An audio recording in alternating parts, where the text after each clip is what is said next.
Yangu bate munyika yeZimbabwe vanhu vachiramba vachiona mamilitary tanks pamwechete nematrucks. Zvari kuonekwa kunzi aiwa panguva ino oonekwa zvekare pamwechete nekudombushava. Vanhu vachazivi kuti aiwa achingori mamilitary exercises kana kuti pane zvimwe zvakuitika. Ndobva wasubscribe like on the bell icon. Tipina panapa muZimbabwe anoendera mberi vachitaura vashoko vachiti military tanks and trucks were spotted in several areas of Harare on Thursday afternoon, intensifying fears of impending coup amid deepening political division within the ruling party.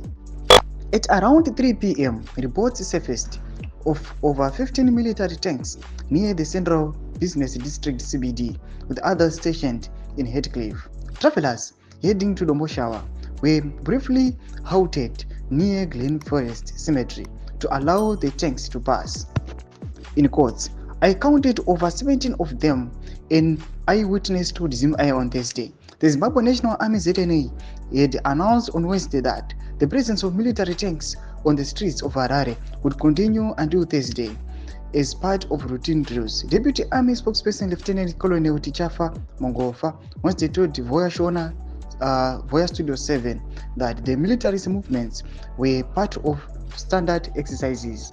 On Thursday, Home Affairs Minister Kazimbe Kazembe sought to downplay the developments, claiming that the sudden emergency of roadblocks across the country was meant to ensure public safety and curb road traffic offences. Despite the assurances, sightings of more than 20 military tanks in the Borodale area on Wednesday have fueled speculation that a power struggle between President Emmerson Mnangagwa and Vice President Constantine Chiwenga may be reaching a boiling point. Tomash panobuda panapa achiupdate wanokomana weZimbabwe achiti aiwa zvinhu zvashanyasa kunzwisisika, tangomirira ngoti aiwa time ichingokwana zvazvo zvazviri kureva zvingofufilika. Tudze mafungiro eimo kudii pamusoro pechiitiko ichi pene comment section medu. So subscribe or like, turn on the bell icon.